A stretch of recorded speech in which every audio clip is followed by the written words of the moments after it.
Bonjour tout le monde, j'espère que vous allez bien. Je m'appelle Reverend Christ et bienvenue sur ma chaîne YouTube. Aujourd'hui, on va aborder un très bon sujet, c'est la différence entre être un disciple, être un disciple pour Jésus-Christ et le salut. Alors, c'est peut-être pas le sujet qui vous intéresse le plus, je suis d'accord, mais c'est quand même un sujet très important parce que c'est ça qui va faire que l'évangile que tu vas annoncer va être droit, puis ça va aussi éviter beaucoup de confusion. Alors oui, il y a une différence entre les deux, bien que les deux soient corrélés ensemble, ils sont différents, et c'est ça qu'on va regarder aujourd'hui. Alors, Paul, le trois quarts du temps dans son ministère, on voit qu'il se battait pour l'évangile. Il va dire dans Philippiens 1,16 qu'il défendait l'évangile en fait. Il va dire quelques-uns, il est vrai, prêchent Christ par envie et par esprit de dispute, mais d'autres le prêchent avec des dispositions bienveillantes. Ceux-ci agissent par amour, sachant que je suis établi pour la défense de l'Évangile. Alors Paul, vous allez voir dans Galates, dans Romains, dans Corinthiens, dans Philippiens, il se battait tout le temps pour ramener la grâce de Dieu. Parce que les hommes veulent tout le temps ramener ça à la chair, ramener ça à leur propre justice, à l'œuvre de la loi. Parce que c'est difficile de faire confiance à Dieu. Parce que c'est comme si t'as plus le contrôle sur ton salut, tu fais confiance à Jésus-Christ pour te l'imputer à justice. Puis vous allez voir que les gens aiment pas vraiment le vrai évangile. Puis ça fait qu'en sorte qu'il y a toutes sortes d'évangiles. Puis c'est important de bien comprendre c'est quoi l'évangile, c'est quoi la justice de Dieu. Puis vous direz peut-être que c'est pas important, mais la Bible est très claire, puis la Bible est sévère à propos de ça. Il y a plusieurs malédictions qui sont annoncées pour ceux qui prêchent pas le bon évangile. Il y a Galates 1, versets 7 à 9. Non pas qu'il y ait un autre évangile, mais il y a des gens qui vous troublent et qui veulent renverser l'évangile de Christ. Mais quand nous-mêmes, quand un ange du ciel annoncerait un autre évangile que celui que nous vous avons prêché, qu'il soit anathème. Nous l'avons dit précédemment, et je le répète à cette heure, si quelqu'un vous annonce un autre évangile que celui que vous avez reçu, qu'il soit anathème. Alors ça, c'est dans Galates. Ensuite, il y a Hébreux 10, verset 29, si je ne me trompe pas. De quel pire châtiment pensez-vous que sera jugé digne celui qui aura foulé aux pieds le Fils de Dieu et qui aura tenu pour profane le sang de l'alliance par lequel il a été sanctifié et qui aura outragé l'Esprit de grâce? Alors Paul, dans Hébreux 10, il rappelle que la loi, le péché, c'était la mort. Alors on lapidait les personnes qui respectaient pas la loi de Dieu, qui voulaient pas garder le peuple saint. Mais il va dire de quel pire châtiment, si vous pensez que selon la loi c'était la mort physique, de quel pire châtiment vous pouvez avoir si vous reniez la grâce. En voulant dire que vous n'avez pas besoin de la grâce, puis vous rejetez le sang de Jésus-Christ qui a été versé. Alors vous comprenez ce que je veux dire ici. Alors c'est très important de ne pas négliger la grâce. Puis autant pas l'abuser, mais c'est encore plus important d'accepter la grâce que ce l'est de le refuser. Ensuite, il y a Philippiens 3, 1 à 3.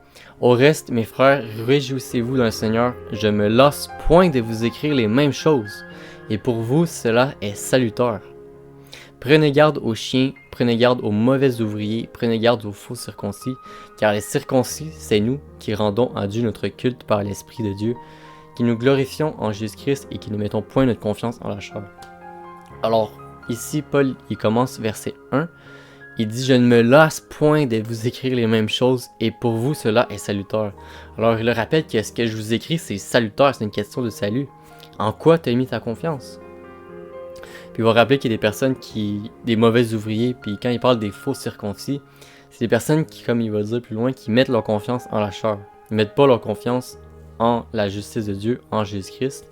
Comme il va dire au verset 3, « Nous rendons à Dieu notre culte par l'Esprit de Dieu. » Alors c'est par la foi, à travers l'Esprit de Dieu, en ce que Jésus-Christ a fait pour toi, que tu peux avoir la vie éternelle, que tu peux avoir la justification. Et qui ne mettons point notre confiance en la chair. Ça, c'est tous les chrétiens dans la foi au début, même moi. Tu vas vouloir mettre ta confiance en ta chair. Tu vas vouloir dire, ok, j'ai trop péché aujourd'hui. Est-ce que j'ai pas assez péché? Est-ce que j'ai assez suivi la loi de Dieu?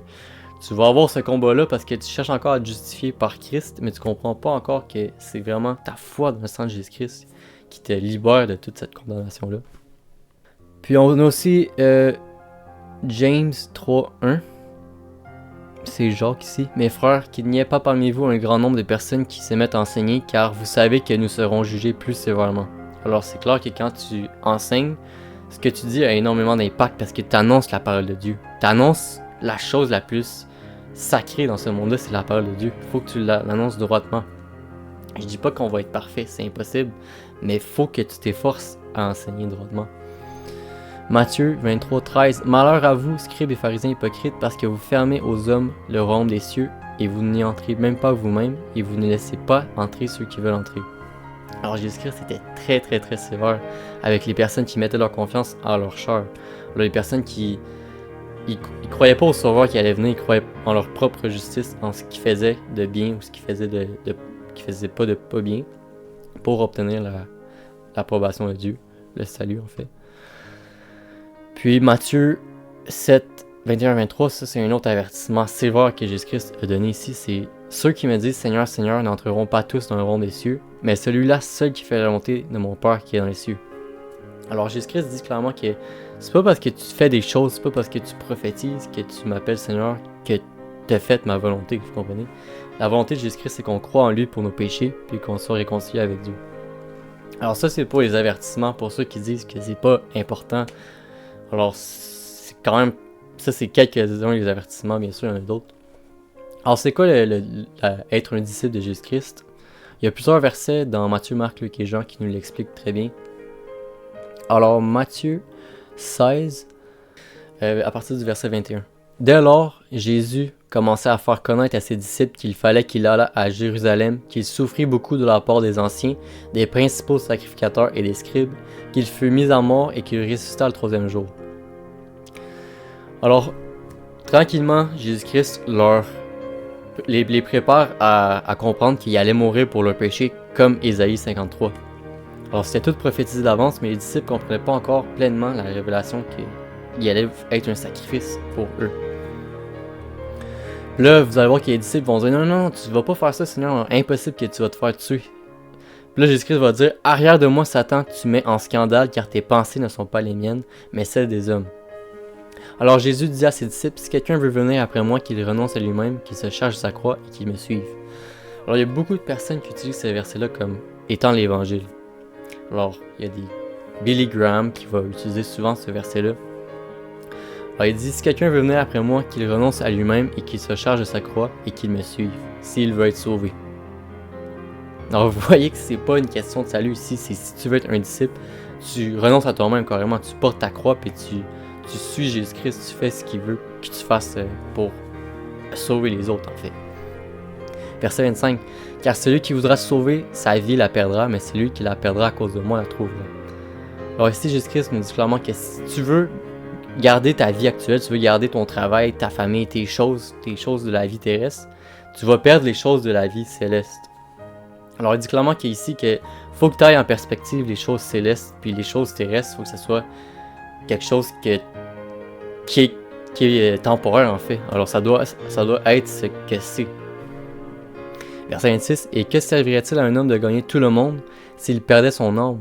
Ou que donnerait un homme en échange de son âme? Alors ici, il rappelle clairement que pourquoi tu perdrais ton âme, tu perdrais ton temps sur des choses temporaires. Il dit, concentrez-vous plutôt sur les choses éternelles, sur être un disciple, que perdre votre temps avec les choses de ce monde qui sont vanité. Verset 27, car le Fils de l'homme doit venir dans la gloire de son Père, avec ses anges, et alors il rendra à chacun selon ses œuvres. Alors quand Jésus-Christ va revenir à la seconde venue, ça va être pour le jugement. Alors il va juger les personnes qui n'auront pas accepté la vie éternelle, qui n'auront pas placé leur foi en ce que Jésus-Christ a fait pour eux. Puis il va également juger son Église pour savoir qu'est-ce qu'il y en a de récompenses. Alors clairement, il y a des personnes qui auront servi plus Jésus-Christ, qui vont avoir plus de récompenses, et il y en a d'autres qui n'auront rien fait, qui n'auront pas autant de récompenses. Alors ils vont juger selon les choses qu'ils ont faites, les œuvres qu'ils ont faites. Puis on a Luc 14 à partir de verset 26. Si quelqu'un vient à moi, et s'il n'haït pas son père, sa mère, sa femme, ses enfants, ses frères, ses sœurs, et même sa propre vie, il ne peut être sauvé. Alors vous comprenez que c'est pas ça que le verset veut dire, mais il y a des personnes qui quand ils annoncent l'évangile, c'est carrément ça qu'ils disent. Alors il dit clairement ici, si t'haïs pas ton père, ta mère, tes enfants, alors si t'haïs pas les choses de ta vie temporaire, tu peux pas être un disciple de Jésus-Christ. Alors ici, il utilise le mot haïr pour vraiment montrer le contraste En voulant dire que l'amour de Dieu, comparé aux choses de ce monde-là, c'est comme si tu haïssais les choses de ce monde-là. Alors bien sûr, il n'est pas en train de dire qu'il faut renier sa famille, loin de là. Mais il utilise un mot très lourd, très puissant pour dire que si tu n'es pas prêt à sacrifier des choses de ce monde-là pour servir Dieu, tu peux pas être un disciple de Dieu. Alors c'est clair. Et verset 27, « Et quiconque ne porte pas sa croix et ne me suit pas ne peut pas être sauvé. » Alors vous comprenez que c'est pas ça qui est écrit ici. « Et quiconque ne porte pas sa croix et ne me suit pas ne peut pas être mon disciple. » Alors si tu portes pas ta croix, si tu portes pas tes souffrances, si tu passes pas à travers les souffrances, tu n'as pas la persévérance, tu n'as pas l'endurance, tu peux pas être un disciple de Jésus-Christ. Alors tu peux pas servir Dieu si tu n'es pas prêt à passer à travers des souffrances comme Jésus-Christ a vécu en fait. On a aussi Matthieu 28, verset 19. « Et allez, faites de toutes les nations des disciples, les baptisant au nom du Père, du Fils et du Saint-Esprit, et enseignez-les à observer tout ce que je vous ai prescrit, et voici je suis avec vous tous les jours jusqu'à la fin du monde. » Alors ici, Jésus-Christ nous donne vraiment le commandement que toutes les personnes qui veulent être disciples de Jésus-Christ doivent faire. En fait, toutes les personnes qui sont sauvées, idéalement, il faut qu'ils fassent ça parce que c'est un commandement.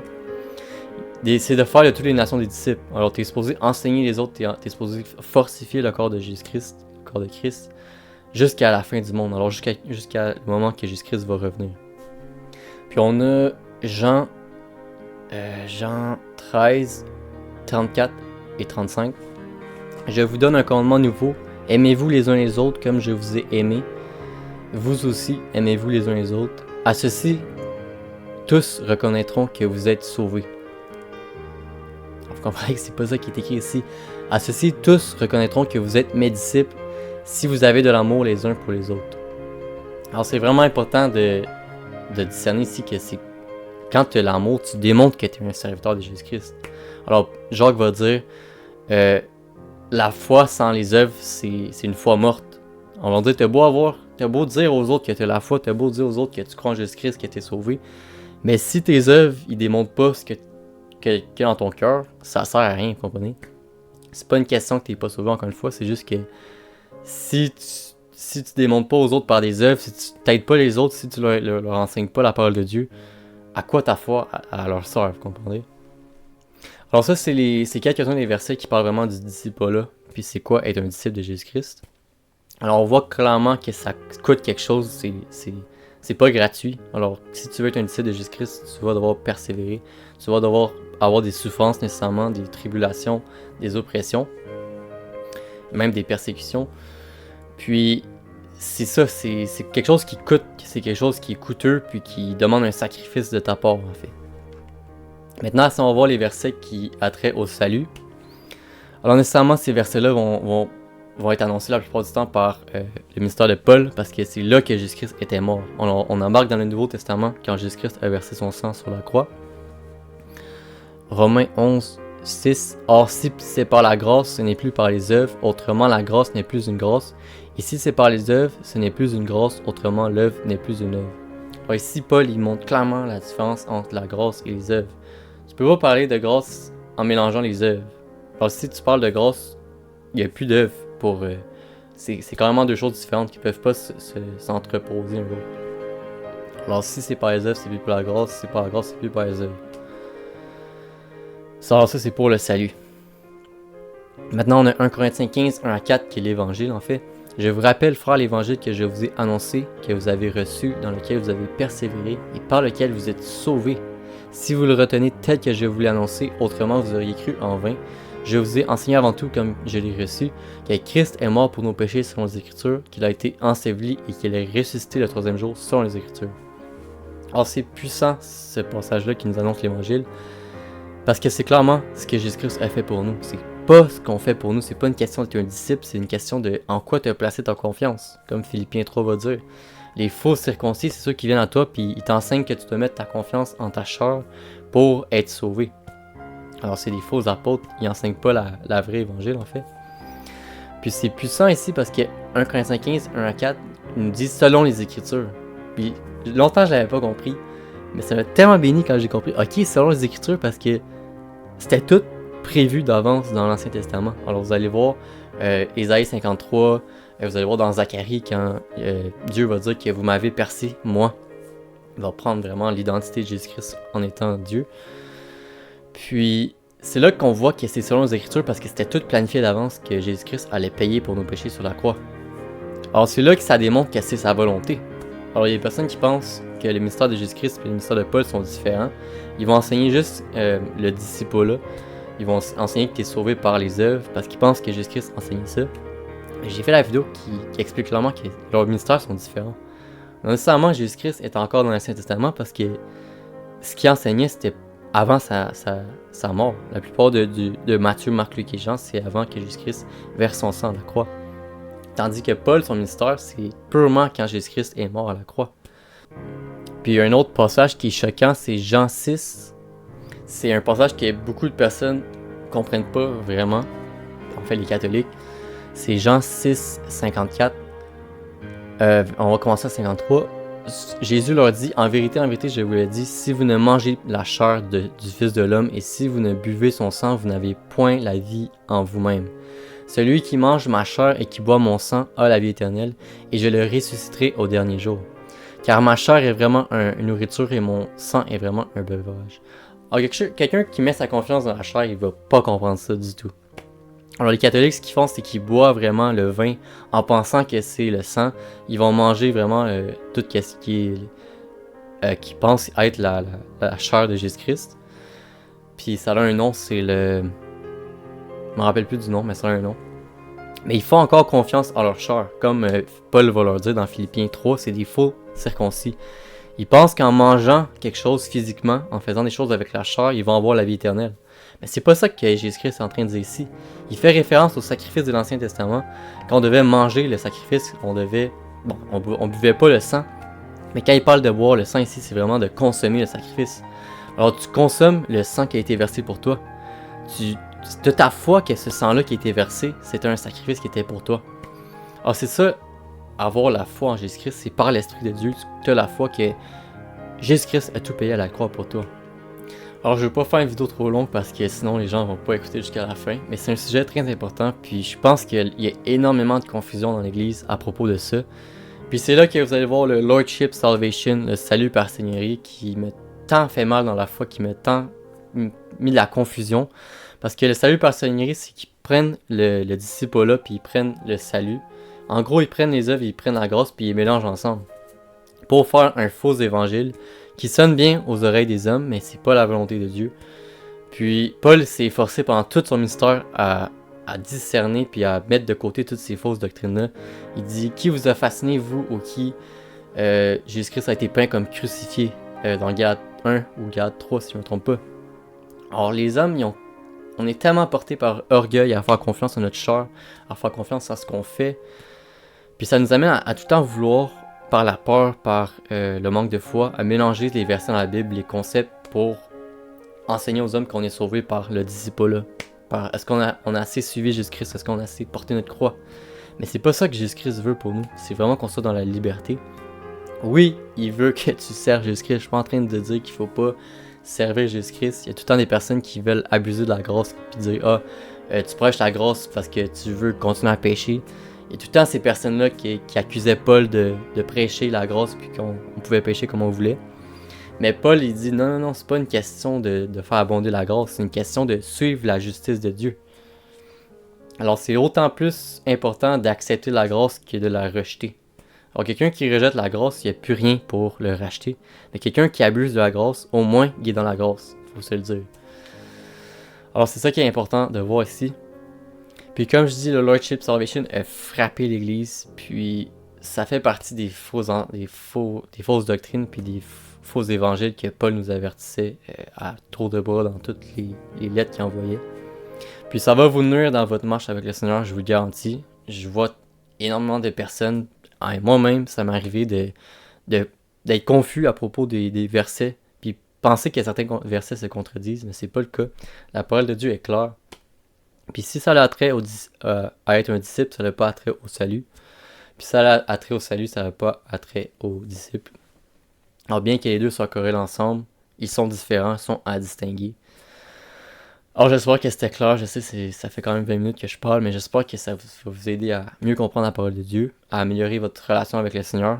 Alors voir que c'est plus par les œuvres de la loi, Parce que ceux qui disent qu'on est sauvé par être un disciple sont en rien de te dire que tu es sauvé par les œuvres de la loi, tu es sauvé par ta sanctification. Mais c'est pas ça que Jésus-Christ veut pour nous. Alors, je pense que ça fait le tour du sujet. J'espère que ça vous a béni. Continuez dans votre marche avec le Seigneur et Amen.